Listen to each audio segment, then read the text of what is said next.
mayambu ahanba maktada taramna uksari matam kuirabagi tungda ngasisu mayamgidamak movie ama puduna laksari channel asi strike chabana maram oiduna matam kharadi mayamgi film thagatpa leplure masidagidi makhataba nungai nungairaba film kaya amasu pujarake masigi dabak mayamda ngakpi nabagi dabak hana haijari ngasi aina pujarakliba movie asigi maming colony movie asi hantakte ikui kuidana 2026 ki 15 May da Korean language da release taukiba science fiction amadi horror da best tauba movie amadi movie asina fangkiba rating khara pallabada IMDb rating da 10 gi manungda 6.5 Rotten Tomatoes da 71% Metacritic da 57% like pikraba movie amadi fare adudi mayam film asigi samlakpa wari amadi film asida saktam langlibi kari amata pandabi film lomda oina mai onsilasi scientist amana masa mathanda injection ama kapsilambi injection asi hek kapkraba matungda magi haksang hanaga manadaba mawong matau amada karigumba ama tawraklambi aduga mahak leimaida tharo onduna leirambi ngaihaki matungda magi machindagi karino khangdaba angauba machugi mahi amasu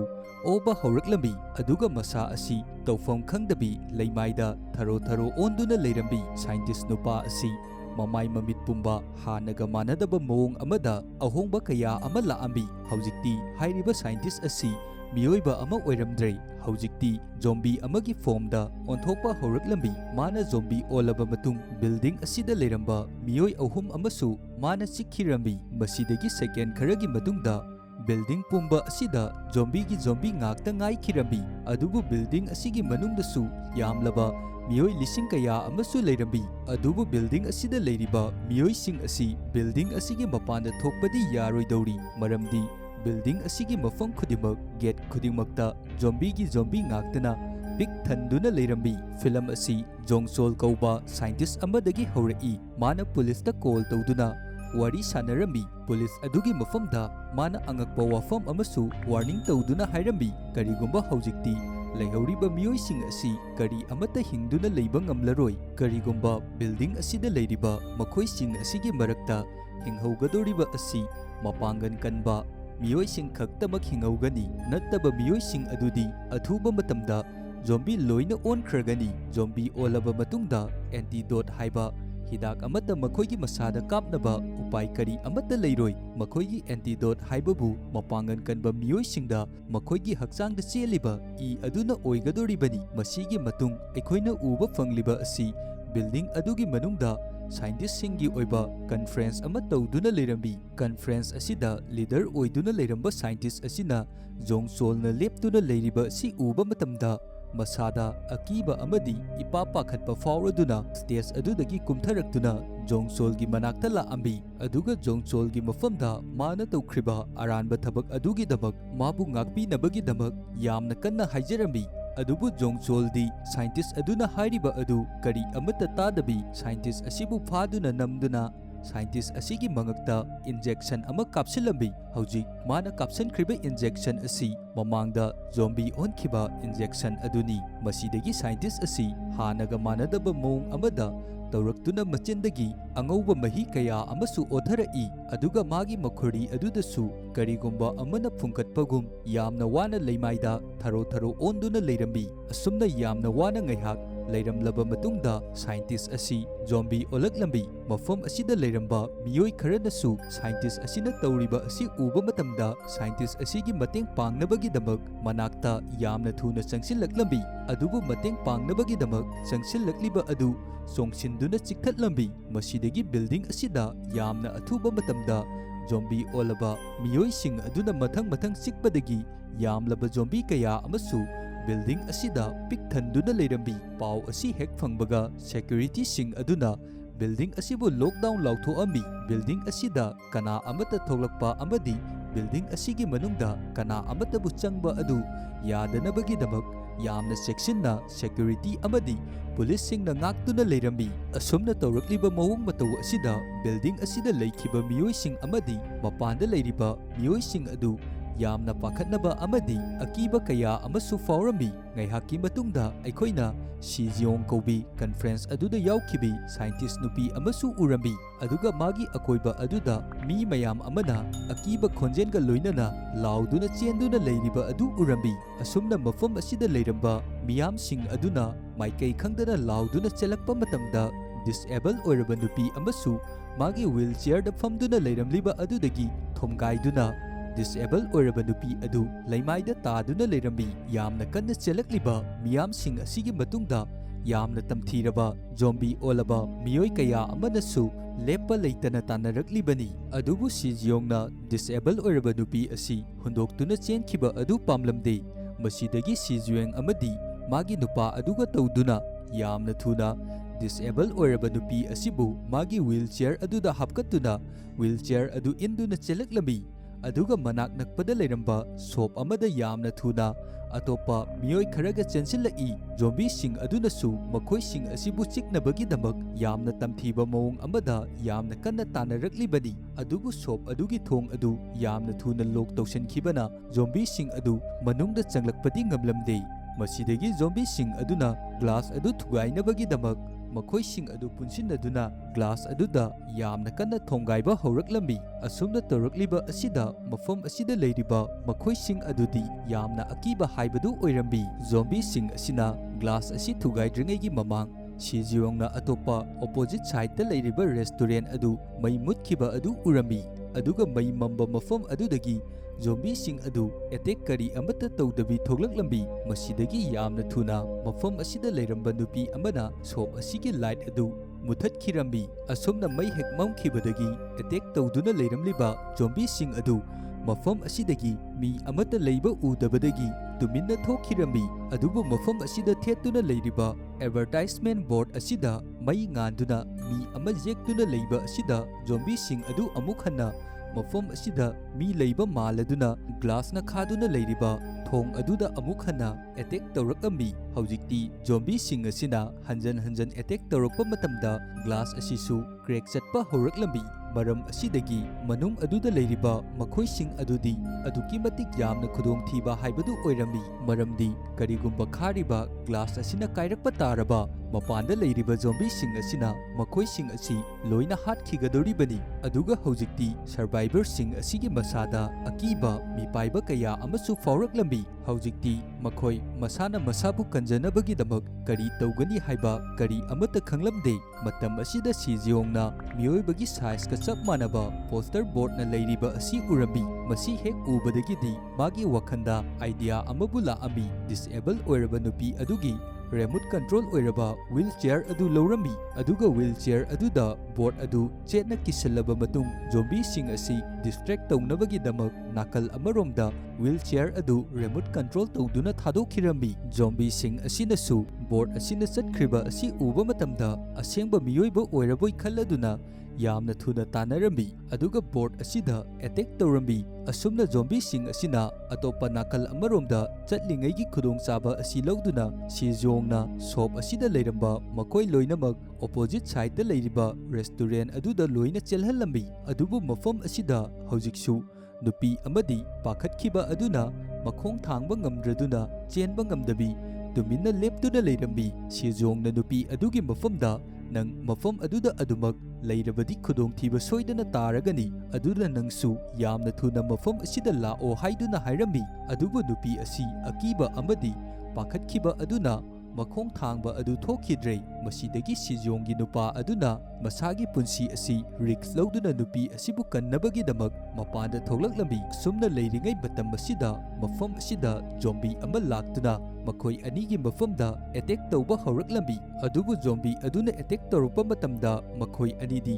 ꯆꯣꯡꯊꯣꯛꯍꯧꯕꯅ ꯍꯥꯟꯗꯨꯅ ꯀꯔꯤ ꯑꯃꯠꯇ ꯑꯁꯣꯛ ꯑꯄꯟꯗꯤ ꯅꯪꯍꯧꯔꯝꯗꯦ꯫ ꯅꯨꯄꯤ ꯑꯁꯤꯕꯨ ꯁꯤ ꯖꯤꯌꯣꯡꯅ ꯌꯥꯝꯅ ꯊꯨꯅ restaurant ꯂꯩꯔꯤꯕ ꯑꯗꯨꯗ ꯌꯥꯝꯅ ꯊꯨꯅ ꯆꯤꯡꯁꯤꯜꯂꯝꯃꯤ꯫ ꯑꯗꯨꯒ ꯔꯦꯁꯇꯨꯔꯦꯟꯠꯒꯤ ꯊꯣꯡ ꯑꯗꯨ ꯂꯣꯛ ꯇꯧꯁꯤꯟꯈꯤꯔꯝꯃꯤ꯫ ꯑꯗꯨꯕꯨ ꯍꯧꯖꯤꯛꯁꯨ ꯁꯤ ꯖꯤꯌꯣꯡꯒꯤ ꯅꯨꯄꯥꯗꯤ ꯖꯣꯝꯕꯤ ꯑꯗꯨꯒ ꯃꯄꯥꯟꯗ ꯃꯥꯌꯣꯛꯅꯗꯨꯅ ꯌꯥꯝꯅ ꯈꯨꯗꯣꯡꯊꯤꯕ ꯐꯤꯚꯝ ꯑꯃꯗ ꯂꯩꯔꯤꯕꯅꯤ꯫ ꯖꯣꯝꯕꯤ ꯑꯗꯨꯅꯁꯨ ꯁꯤꯖꯣꯡꯒꯤ ꯅꯨꯄꯥ ꯑꯁꯤꯕꯨ ꯍꯥꯠꯅꯕꯒꯤꯗꯃꯛ ꯌꯥꯝꯅ ꯀꯟꯅ ꯇꯥꯟꯅꯔꯛꯏ, ꯑꯗꯨꯒ ꯁꯤꯖꯣꯡꯒꯤ ꯅꯨꯄꯥ ꯑꯁꯤꯁꯨ ꯃꯁꯥꯕꯨ ꯀꯟꯖꯅꯕꯒꯤꯗꯃꯛ ꯌꯥꯝꯅ ꯀꯟꯅ ꯑꯇꯣꯞꯄ ꯁꯣꯞ ꯑꯃꯗ ꯆꯦꯟꯁꯤꯜꯂꯛꯏ꯫ ꯍꯧꯖꯤꯛꯇꯤ ꯑꯇꯣꯞꯄ ꯅꯥꯀꯜ ꯑꯃꯗ ꯗꯤꯁꯇ꯭ꯔꯦꯛ ꯇꯧꯗꯨꯅ ꯂꯩꯈꯤꯕ ꯖꯣꯝꯕꯤꯁꯤꯡ ꯑꯗꯨꯅꯁꯨ ꯈꯪꯉꯦ ꯃꯈꯣꯏꯅ ꯑꯦꯇꯦꯛ ꯇꯧꯔꯤꯕ ꯑꯁꯤ ꯑꯁꯦꯡꯕ ꯃꯤꯑꯣꯏꯕ ꯅꯠꯇꯦ, ꯄꯣꯁꯇꯔ ꯑꯃꯅꯤ ꯍꯥꯏꯕ꯫ ꯃꯁꯤꯗꯒꯤ ꯖꯣꯝꯕꯤꯁꯤꯡ ꯑꯁꯤ ꯑꯃꯒ ꯑꯃꯒ ꯄꯥꯎ ꯐꯥꯎꯅꯕꯒꯨꯝ ꯃꯀꯣꯛꯁꯤꯡ ꯑꯗꯨ ꯊꯛ ꯊꯛ ꯅꯤꯛꯑꯝꯃꯕ ꯃꯇꯨꯡꯗ ꯁꯤꯖꯣꯡꯒꯤ ꯅꯨꯄꯥꯅ ꯂꯩꯔꯤꯕ ꯃꯥꯏꯀꯩ ꯑꯗꯣꯝꯗ ꯖꯣꯝꯕꯤꯁꯤꯡ ꯑꯗꯨ ꯂꯣꯏꯅ ꯂꯥꯛꯑꯝꯃꯤ꯫ ꯁꯤꯖꯣꯡꯒꯤ ꯅꯨꯄꯥ ꯑꯗꯨꯁꯨ ꯍꯧꯖꯤꯛꯇꯤ ꯃꯁꯥꯕꯨ ꯀꯟꯖꯅꯕꯒꯤꯗꯃꯛ ꯌꯥꯝꯅ ꯀꯟꯅ ꯍꯣꯠꯅꯗꯨꯅ ꯁꯤꯖꯣꯡ ꯍꯣꯏꯅ ꯂꯩꯍꯧꯔꯤꯕ ꯃꯐꯝ ꯑꯗꯨꯗ ꯖꯣꯝꯕꯤꯁꯤꯡ ꯑꯗꯨꯗꯒꯤ ꯅꯥꯊꯩꯗꯨꯅ ꯌꯥꯝꯅ ꯀꯟꯅ ꯆꯦꯜꯂꯛꯂꯝꯃꯤ꯫ ꯁꯤꯖꯣꯡꯁꯨ ꯃꯥꯒꯤ ꯅꯨꯄꯥꯗ ꯆꯦꯜꯂꯛꯂꯤꯕ ꯑꯁꯤ ꯃꯨꯟꯅ ꯌꯦꯡꯗꯨꯅ ꯂꯩꯔꯝꯃꯤ, ꯑꯗꯨꯕꯨ ꯁꯤꯖꯣꯡꯒꯤ ꯅꯨꯄꯥ ꯑꯁꯤ ꯔꯦꯁꯇꯨꯔꯦꯟꯠ ꯑꯗꯨ ꯌꯧꯔꯛꯄ ꯅꯪꯗ꯭ꯔꯤꯉꯩ ꯖꯣꯝꯕꯤ ꯑꯃꯅ ꯆꯣꯡꯁꯤꯜꯂꯛꯇꯨꯅ ꯐꯥꯔꯕ ꯃꯇꯨꯡꯗ ꯁꯤꯖꯣꯡꯒꯤ ꯃꯤꯠꯃꯥꯡꯃꯛꯇꯗ ꯖꯣꯝꯕꯤꯁꯤꯡ ꯑꯗꯨꯅ ꯑꯣꯝꯁꯤꯟꯗꯨꯅ ꯍꯥꯠꯇꯣꯛꯈꯤꯔꯝꯃꯤ꯫ ꯑꯁꯨꯝꯅ ꯇꯧꯔꯛꯂꯤꯕ ꯑꯁꯤ ꯎꯕ ꯃꯇꯝꯗ ꯁꯤꯖꯣꯡ ꯑꯗꯨꯛꯀꯤ ꯃꯇꯤꯛ ꯅꯨꯡꯉꯥꯏꯇꯕ ꯑꯃꯗꯤ ꯊꯃꯣꯏ ꯀꯥꯏꯕ ꯍꯥꯏꯕꯗු ꯑꯣꯏꯔꯝꯃꯤ, ꯑꯗꯨꯒ ꯁꯤꯖꯣꯡ ꯍꯧꯖꯤꯛ ꯃꯥꯒꯤ ꯅꯨꯄꯥꯅ ꯂꯩꯇꯕ ꯑꯁꯤꯗ ꯑꯗꯨꯛꯀꯤ ꯃꯇꯤꯛ ꯌꯥꯝꯅ ꯀꯞꯆꯔꯝꯃꯤ꯫ ꯑꯗꯨꯒ ꯃꯄꯥꯟꯗꯅ ꯄꯨꯂꯤꯁ ꯒꯥꯔꯗꯁꯤꯡ ꯑꯗꯨꯅ ꯌꯥꯝꯅ ꯆꯦꯛꯁꯤꯟꯅ ꯉꯥꯛꯇꯨꯅ ꯂꯩꯔꯝꯃꯤ, ꯑꯗꯨꯒ ꯌꯥꯝꯂꯕ ꯖꯣꯝꯕꯤꯁꯤꯡ ꯑꯗꯨꯅꯁꯨ ꯕꯤꯜꯗꯤꯡ ꯑꯗꯨꯒꯤ ꯒ꯭ꯂꯥꯁ ꯑꯗꯨ ꯊꯨꯒꯥꯏꯗꯨꯅ ꯃꯄꯥꯟꯗ ꯊꯣꯛꯂꯛꯅꯕꯒꯤꯗꯃꯛ ꯌꯥꯝꯅ ꯀꯟꯅ ꯍꯣꯠꯅꯗꯨꯅ ꯂꯩꯔꯤꯕꯅꯤ꯫ ꯕꯤꯜꯗꯤꯡ ꯑꯁꯤꯒꯤ ꯃꯅꯨꯡꯗꯅ ꯁꯤꯖꯣꯡꯅ ꯂꯩꯔꯤꯕ ꯁꯔꯚꯥꯏꯚꯔꯁꯤꯡ ꯑꯗꯨꯗ ꯍꯥꯏꯔꯝꯃꯤ, ꯑꯩꯈꯣꯏꯅ ꯍꯧꯖꯤꯛ ꯃꯐꯝ ꯑꯁꯤꯗ ꯀꯨꯏꯅ ꯁꯥꯡꯅ ꯍꯤꯡꯗꯨꯅ ꯂꯩꯕ ꯍꯥꯏꯕꯁꯤ ꯀꯔꯤ ꯑꯃꯠꯇ ꯉꯝꯂꯣꯏ, ꯃꯔꯝ ꯑꯗꯨꯅ ꯑꯩꯈꯣꯏ ꯃꯐꯝ ꯑꯁꯤꯗꯒꯤ ꯊꯣꯛꯈꯤꯕ ꯌꯥꯕ ꯂꯝꯕꯤ ꯑꯃ ꯁꯣꯏꯗꯅ ꯊꯤꯒꯗꯕꯅꯤ, ꯃꯔꯝꯗꯤ ꯃꯐꯝ ꯑꯁꯤꯗ ꯂꯩꯔꯤꯕ ꯖꯣꯝꯕꯤꯁꯤꯡ ꯑꯁꯤ ꯑꯗꯨꯛꯀꯤ ꯃꯇꯤꯛ ꯌꯥꯝꯅ ꯇꯝꯊꯤ꯫ ꯖꯣꯝꯕꯤꯁꯤꯡ ꯑꯁꯤꯅ ꯃꯈꯣꯏ ꯃꯁꯦꯟ ꯑꯃꯒ ꯑꯃꯒ ꯌꯥꯝꯅ ꯂꯥꯏꯅ mafam amadagi mafam amada pau faunaba signal piba adusu ngambi, adubu haujik ꯑꯩꯈꯣꯏꯅ ꯖꯣꯝꯕꯤꯁꯤꯡ ꯑꯁꯤ ꯃꯃꯥꯡꯒꯤ ꯃꯇꯝꯗ ꯄꯣꯁꯇꯔ ꯕꯣꯔꯗ ꯁꯤꯖꯤꯟꯅꯗꯨꯅ ꯑꯄꯪꯕ ꯁꯤꯈꯤꯕ ꯑꯗꯨꯒꯨꯝꯅ ꯑꯃꯨꯛ ꯍꯟꯅ ꯑꯅꯧꯕ ꯑꯥꯏꯗꯤꯌꯥ ꯑꯃ ꯁꯤꯖꯤꯟꯅꯗꯨꯅ ꯖꯣꯝꯕꯤꯁꯤꯡ ꯑꯁꯤꯕꯨ ꯂꯣꯏꯅ ꯗꯤꯁꯇ꯭ꯔꯦꯛ ꯇꯧꯔꯕ ꯃꯇꯨꯡꯗ ꯑꯩꯈꯣꯏ ꯃꯐꯝ ꯑꯁꯤꯗꯒꯤ ꯅꯥꯟꯊꯣꯛꯇꯨꯅ ꯆꯠꯈꯤꯒꯗꯕꯅꯤ꯫ ꯃꯁꯤꯗꯒꯤ ꯁꯤꯖꯣꯡꯅ ꯃꯥꯒꯤ ꯑꯥꯏꯗꯤꯌꯥ ꯑꯁꯤꯕꯨ ꯇꯦꯁ ꯇꯧꯅꯕꯒꯤꯗꯃꯛ ꯍꯣꯠꯅꯔꯝꯃꯤ꯫ ꯑꯍꯥꯟꯕꯗ ꯄꯥꯔꯐ꯭ꯌꯨꯝ ꯁꯣꯞ ꯑꯃꯗ ꯆꯠꯇꯨꯅ ꯌꯥꯝꯅ ꯃꯅꯝ ꯀꯟꯕ ꯄꯥꯔꯐ꯭ꯌꯨꯝ ꯑꯃ ꯃꯁꯥꯗ ꯂꯣꯏꯅ ꯍꯩꯖꯤꯜꯂꯝꯃꯤ, ꯑꯗꯨꯒ ꯑꯁꯥꯕ ꯗꯝꯃꯤ ꯑꯃꯗꯁꯨ ꯄꯥꯔꯐ꯭ꯌꯨꯝ ꯑꯗꯨ ꯍꯩꯖꯤꯜꯂꯕ ꯃꯇꯨꯡꯗ ꯃꯅꯥꯛꯇ ꯂꯦꯞꯇꯨꯅ ꯂꯩꯔꯝꯃꯤ꯫ ꯃꯥꯅ ꯍꯧꯖꯤꯛ ꯂꯩꯔꯤꯕ ꯑꯁꯤ ꯖꯣꯝꯕꯤꯁꯤꯡꯅ ꯂꯩꯔꯤꯕ ꯃꯐꯝ ꯑꯃꯗꯅꯤ꯫ ꯃꯇꯝ ꯑꯁꯤꯗ ꯖꯣꯝꯕꯤ ꯑꯃꯅꯁꯨ ꯃꯥꯅ ꯂꯩꯔꯤꯕ ꯃꯐꯝ ꯑꯗꯨꯗ ꯆꯪꯉꯛꯇꯨꯅ ꯃꯅꯝ ꯅꯝꯗꯨꯅ ꯌꯦꯡꯂꯝꯃꯤ꯫ ꯖꯣꯝꯕꯤ ꯑꯗꯨꯅ ꯄꯥꯔꯐ꯭ꯌꯨꯝꯒꯤ ꯃꯅꯝ ꯑꯁꯤꯗ ꯑꯁꯦꯡꯕ ꯃꯤꯑꯣꯏꯕꯒꯤ ꯃꯅꯝ ꯑꯗꯨ ꯈꯪꯕ ꯀꯔꯤ ꯑꯃꯠꯇ ꯉꯝꯂꯝꯗꯦ꯫ ꯃꯔꯝ ꯑꯁꯤꯅ ꯁꯤꯖꯣꯡꯅ ꯂꯩꯔꯤꯕ ꯑꯗꯨꯗ ꯖꯣꯝꯕꯤ ꯑꯗꯨꯅ ꯀꯔꯤ ꯑꯃꯠꯇ ꯇꯧꯔꯝꯗꯕꯤ ꯇꯨꯃꯤꯟꯅ ꯃꯐꯝ ꯑꯁꯤꯗꯒꯤ ꯊꯣꯛꯈꯤꯔꯝꯃꯤ꯫ ꯑꯁꯨꯝꯅ ꯇꯧꯔꯤꯕ ꯁꯤꯖꯣꯡꯒꯤ ꯑꯥꯏꯗꯤꯌꯥ ꯑꯁꯤꯅ ꯃꯥꯏ ꯄꯥꯛꯄ ꯑꯁꯤ ꯎꯕ ꯃꯇꯝꯗ ꯃꯈꯣꯏꯁꯤꯡ ꯑꯗꯨ ꯑꯗꯨꯛꯀꯤ ꯃꯇꯤꯛ ꯌꯥꯝꯅ ꯍꯔꯥꯎꯔꯝꯃꯤ, ꯑꯗꯨꯒ ꯃꯈꯣꯏꯁꯤꯡ ꯑꯗꯨꯅ ꯃꯁꯥꯗ ꯌꯥꯝꯂꯕ ꯄꯥꯔꯐ꯭ꯌꯨꯝ ꯕꯣꯇꯜ ꯀꯌꯥ ꯑꯃꯁꯨ ꯍꯩꯖꯤꯜꯂꯝꯃꯤ, ꯑꯗꯨꯒ ꯃꯈꯣꯏꯅ ꯆꯠꯈꯤꯒꯗꯧꯕ ꯂꯝꯕꯤ ꯑꯗꯨꯗꯁꯨ ꯌꯥꯝꯂꯕ ꯄꯥꯔꯐ꯭ꯌꯨꯝ ꯀꯌꯥ ꯑꯃꯁꯨ ꯍꯩꯗꯣꯛꯇꯨꯅ ꯌꯥꯝꯅ ꯂꯥꯏꯅ ꯖꯣꯝꯕꯤꯁꯤꯡ ꯑꯗꯨꯗꯒꯤ ꯇꯨꯃꯤꯟꯅ ꯅꯥꯟꯊꯣꯛꯇꯨꯅ ꯂꯥꯛꯑꯝꯃꯤ꯫ ꯑꯗꯨꯕꯨ ꯃꯈꯣꯏꯅ ꯃꯐꯝ ꯑꯁꯤꯗꯒꯤ ꯊꯣꯛꯂꯛꯄ ꯃꯇꯝꯗ ꯖꯣꯝꯕꯤꯁꯤꯡ ꯑꯁꯤꯅ ꯑꯃꯨꯛ ꯍꯟꯅ ꯑꯦꯇꯦꯛ ꯇꯧꯕ ꯍꯧꯔꯛꯂꯝꯃꯤ꯫ ꯃꯁꯤꯗꯒꯤ ꯌꯥꯝꯅ ꯊꯨꯅ ꯖꯤꯁꯤꯌꯣꯡꯅ ꯂꯥꯏꯇꯔ ꯑꯃ ꯄꯥꯏꯗꯨꯅ ꯐꯥꯌꯔ ꯁ꯭ꯄ꯭ꯂꯤꯡꯀꯂꯔ ꯁꯦꯟꯁꯔ ꯂꯩꯔꯤꯕ ꯑꯗꯨꯗ ꯃꯩꯁꯥ ꯄꯤꯔꯝꯃꯤ꯫ ꯃꯁꯤꯗꯒꯤ ꯃꯐꯝ ꯑꯁꯤꯗ ꯌꯥꯝꯅ ꯊꯨꯅ ꯏꯁꯤꯡ ꯀꯌꯥ ꯑꯃ ꯄꯥꯏꯞ ꯐꯤꯠꯇꯤꯡ ꯇꯧꯗꯨꯅ ꯂꯩꯔꯤꯕ ꯑꯗꯨꯗꯒꯤ ꯇꯥꯔꯛꯂꯝꯃꯤ꯫ ꯑꯗꯨꯝꯅ ꯇꯧꯔꯛꯄ ꯑꯁꯤꯗ ꯖꯣꯝꯕꯤꯁꯤꯡ ꯑꯗꯨ ꯃꯤꯅꯤꯠ ꯑꯃꯃꯨꯛꯇꯤ ꯇꯨꯃꯤꯟꯅ ꯂꯦꯞꯇꯨꯅ ꯑꯗꯨꯃꯛ ꯂꯩꯔꯝꯃꯤ, ꯑꯗꯨꯒ ꯂꯦꯞꯇꯨꯅ ꯂꯩꯔꯤꯕ ꯖꯣꯝꯕꯤꯁꯤꯡ ꯑꯁꯤ ꯃꯀꯣꯛ ꯑꯗꯨ ꯊꯛ ꯊꯛ ꯅꯤꯛꯇꯨꯅ ꯃꯈꯣꯏ ꯃꯁꯦꯟ ꯑꯃꯒ ꯑꯃꯒ ꯄꯥꯎ ꯐꯥꯎꯅꯕ ꯍꯧꯔꯛꯂꯝꯃꯤ꯫ ꯑꯁꯨꯝꯅ ꯂꯩꯔꯤꯉꯩ ꯃꯇꯝ ꯑꯁꯤꯗ ꯑꯇꯣꯞꯄ ꯅꯥꯀꯟꯗꯒꯤ ꯌꯥꯝꯂꯕ ꯖꯣꯝꯕꯤ ꯀꯌꯥ ꯑꯃꯁꯨ ꯆꯦꯟꯁꯤꯜꯂꯛꯂꯝꯃꯤ꯫ ꯃꯁꯤꯗꯒꯤ ꯁꯤꯖꯣꯡꯅ ꯃꯥꯒꯤ ꯇꯤꯝ ꯑꯗꯨꯕꯨ ꯀꯟꯅꯕꯒꯤꯗꯃꯛ ꯐꯥꯌꯔ ꯑꯦꯛꯁꯇꯤꯡꯒꯨꯏꯁꯔ ꯑꯃ ꯄꯥꯏꯗꯨꯅ ꯆꯦꯟꯁꯤꯜꯂꯛꯂꯤꯕ ꯖꯣꯝꯕꯤꯁꯤꯡ ꯑꯗꯨꯗ ꯊꯣꯝꯗꯠꯇꯨꯅ ꯑꯦꯇꯦꯛ ꯀꯌꯥ ꯑꯃ ꯇꯧꯔꯝꯃꯤ꯫ ꯍꯧꯖꯤꯛꯇꯤ ꯁꯔꯚꯥꯏꯚꯔꯁꯤꯡ ꯑꯁꯤꯅ ꯆꯠꯈꯤꯅꯕꯒꯤꯗꯃꯛ ꯑꯇꯣꯞꯄ ꯂꯝꯕꯤ ꯑꯃꯠꯇ ꯃꯈꯣꯏꯒꯤ ꯃꯐꯝꯗ ꯂꯩꯇ꯭ꯔꯦ꯫ ꯂꯝꯕꯤ ꯈꯨꯗꯤꯡꯃꯛ ꯖꯣꯝꯕꯤꯁꯤꯡ ꯑꯁꯤꯅ ꯂꯣꯏꯅ ꯊꯠꯈ꯭ꯔꯦ, ꯑꯗꯨꯕꯨ ꯃꯈꯣꯏꯒꯤ ꯂꯥꯏꯕꯛ ꯐꯔꯤꯕꯅ ꯃꯐꯝ ꯑꯁꯤꯗ ꯑꯦꯂꯤꯚꯦꯇꯔ ꯑꯃꯗꯤ ꯂꯩꯔꯝꯃꯤ꯫ ꯃꯁꯤꯗꯒꯤ ꯌꯥꯝꯅ ꯊꯨꯅ ꯑꯦꯂꯤꯚꯦꯇꯔ ꯑꯁꯤꯗ ꯆꯪꯁꯤꯟꯗꯨꯅ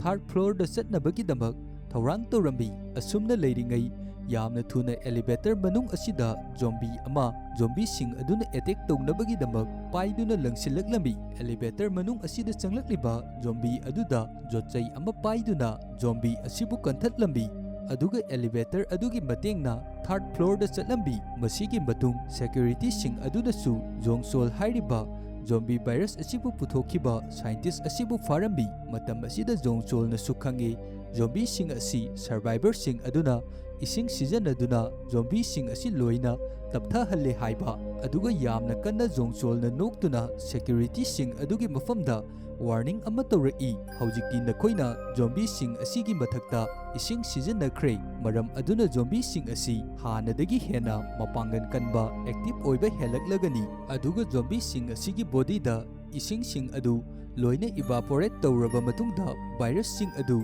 nungsittasu loina yawkhragani maram aduna haujikti virus asi nungsittagi su sandokpa hawraklagani adubu security sing aduna zongchol na hairiba adu kari amata tadabi mabu adumak phaduna poraklambi zongchol asi yamna kaning kanba bisak ama oirabi maram asina mabu phaduna porakliba adu kari amata thawasa daba mongda mabu phaduna puduna lakliba elevator adu mayai aduda lefalambi aduga elevator adugi thong adu hek hangdorakpa matamda yamlaba zombies kaya amasu leiramduna lakliba security sing amadi survivor sing adugi mathakta attack tawba horaklambi aduga lakliba makhoi singda zombie sing aduna chongsin duna chikpa horaklabi survivor sing aduna su masabu ngakthoksanabagi damak yamna kanna hotnarambi matam asida sijong amadi makhoi kharana yamna angakpa karigumba amabu urambi madudi zongchol gi mafamda zombie amatana attack tawramde zongchol asi zombie sing adugi manakta leptuna adumak tumina zombie sing aduna tawriba adu yengduna leirambi tawriba asi uba matamda sijong masada yamna angakpa ama faurambi kari maramgi damak zombie sing asina zongchol gi mafamdadi attack tawdribano ngaihaki matungda police team amana zongchol gi laboratory aduda yauraklambi makhoina hojik changlakliba mafam asidani zongchol na zombie virus asigi experiment sathariba asi aduga police sing asina khallibana mafam asidagi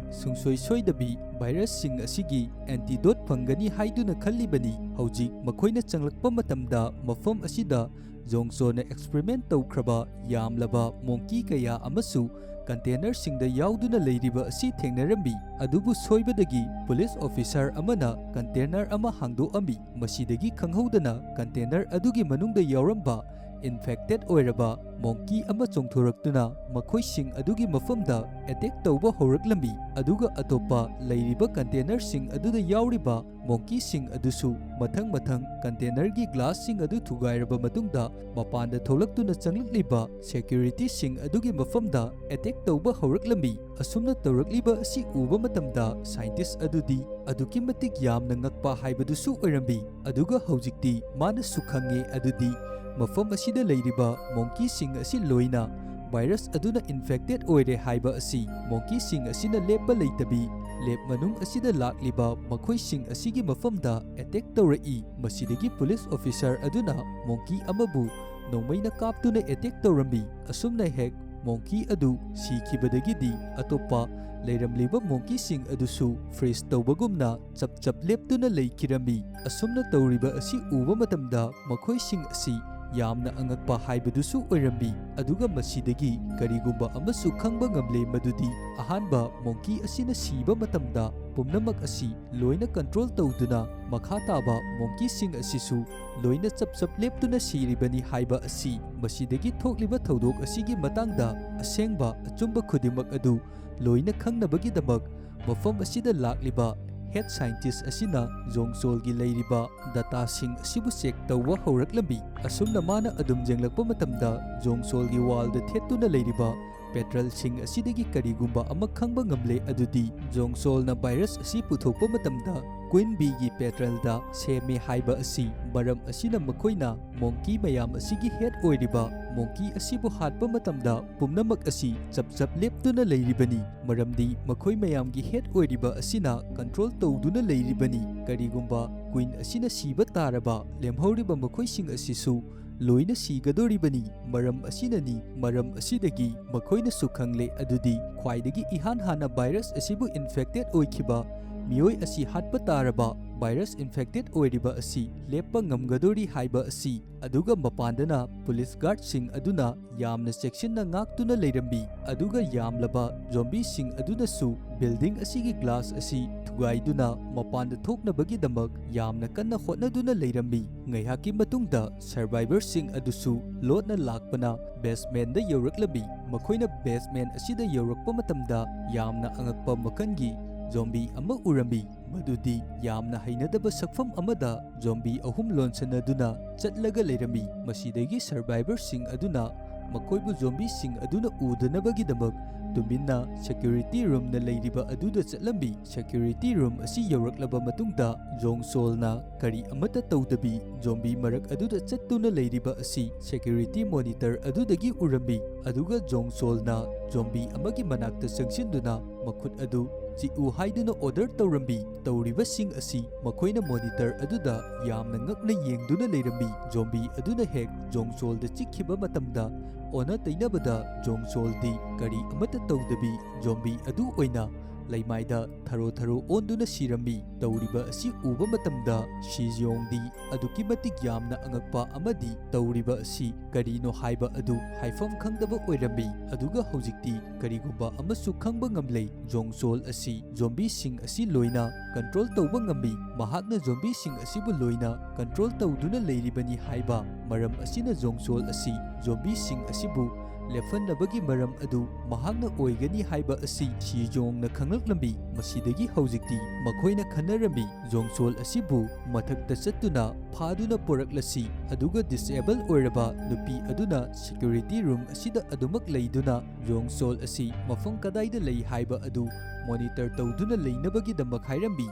asumna hainaduna makhoising asi plan asi sinaraba matungda security camera manak adudana disable oiraba nupi adu leihauraga atai survivor sing adu jongsol bu fanabagi damak mathakta laambi aduga jongsol asibu faraba matungda punsinduna office aduda poraklambi hojikti makhoi sing asina khalambi jongsol asi fajallabanina zombie sing aduda mahakna kari amata tawba ngamlaroi aduna pumnamak normal oiragani haiduna adubu makhoina khalluriba adugi ona tainabada jongsol gi mamit asina karigumba maung amada onthoraklambi aduga magi mamit asi koro olaba matungda zombie sing asibu magi mamit aduna amu control tawba hauraklambi aduga jongsol na zombie sing asida signal piduna security room da leiriba disable oiraba dupi adubu hatlo haiduna order tawrambi aduga hauji mafam asida leiriba security officer oiriba asi disable oiraba nupi adugi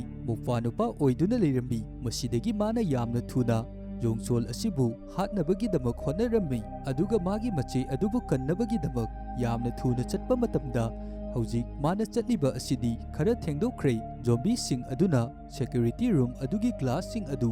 loina thugairaba matungda nupi asida attack tawnabagi damak changlaklabi aduga nupi asinasu magi aroiba goodbye adu radio da hairaklambi aduga hojikti zombie sing aduna chongsallaklaba matungda disable oiraba nupi asibu yamna tamthina hatkirambi masena sikhriba asida security officer asidi yamna thamoi kaiba haibadu oirambi mahak machi amada tuminna kaptuna leirambi aduga magi asauba sing asi fathaba ngamdabi makhutta thang ama pairaba matungda zombie sing asibu